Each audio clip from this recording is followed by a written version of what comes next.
Essayer d'aller très rapidement.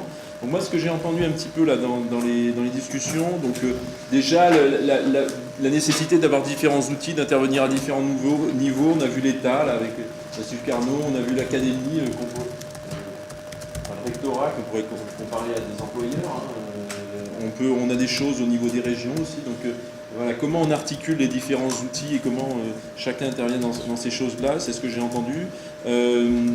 La question de la définition des besoins, c'est revenu quasiment dans toutes les interventions. Qui définit les besoins? Est-ce que ça doit venir du terrain? Est-ce que ça doit être un croisement entre les chercheurs? Et on voit bien que là, il y a quelque chose qui est important de définir. Trouver des lieux d'expression des besoins. À beaucoup d'endroits, on voit que la difficulté, c'est de mettre en relation les différents acteurs pour que l'expression des besoins rencontre une possibilité de recherche derrière. Une question que je me suis posée, c'est, et que le COS, j'imaginais à laquelle le COS pourrait répondre, c'est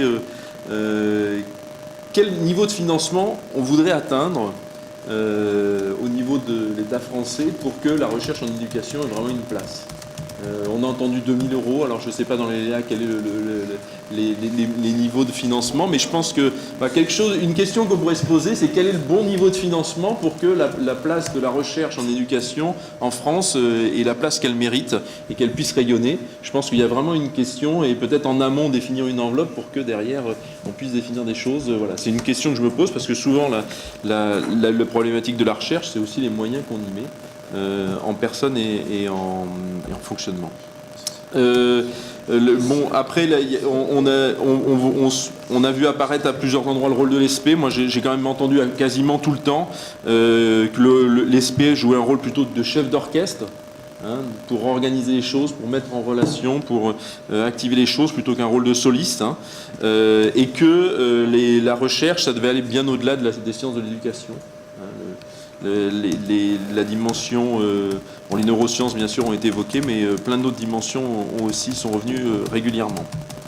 La question de la publication, je pense que ça c'est un sujet important. Je pense qu'il faut, je ne suis pas non plus Roger du domaine, mais moi il me semble que si on veut tirer vers le haut, il faut aller vers la publication de niveau international et probablement en langue étrangère, qui est souvent malheureusement l'anglais, mais que voilà, c'est vers ça qu'il faut tendre, même si on peut avoir, et pour que nos communautés arrivent à travailler ensemble, il faut aussi qu'il y ait des endroits où on puisse parler aussi français et publier en français, mais la dimension internationale et qui passe par la traduction ou l'expression en langue anglaise est extrêmement importante.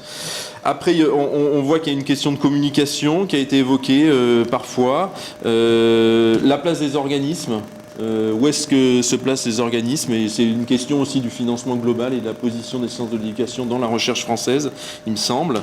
On retrouve la dimension internationale, voilà, comment la mettre en place. Alors, j'ai pris mes notes au fur et à mesure, donc c'est pas forcément très simple. On a vu apparaître le lien formation-recherche, à la fois l'adossement des formations au labo, et comment on fait pour que les étudiants puissent, dans les masters MEF, arriver à s'impliquer dans la recherche. J'ai une question que je me suis posée sur l'articulation des projets d'établissement.